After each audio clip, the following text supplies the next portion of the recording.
গাজায় প্রবেশের সময় এভাবেই ত্রাণবাহী ট্রাক আটকে দেয় ইসরায়েলিরা।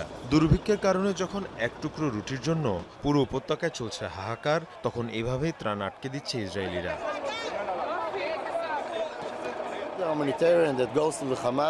এই ত্রাণ যাবে হামাসের কাছে। আগে আমাদের জিম্মিদের মুক্তি দিতে হবে, নইলে এসব ত্রাণ যেতে দেওয়া হবে না।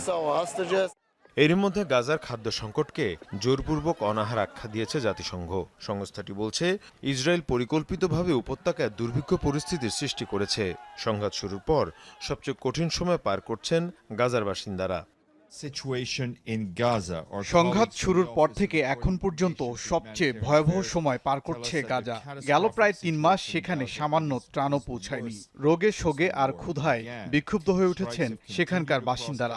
দেইর আল বালাহ সহ বিভিন্ন স্থানের ত্রাণ ও মেডিকেল ক্যাম্পে হামলা করছেন তারা। প্রায় ৩ মাস অবরোধের পর চলতি মাসের মাঝামাঝি সময়ে গাজায় সীমিত পরিসরে ত্রাণ প্রবেশের অনুমতি দেয় ইসরায়েল।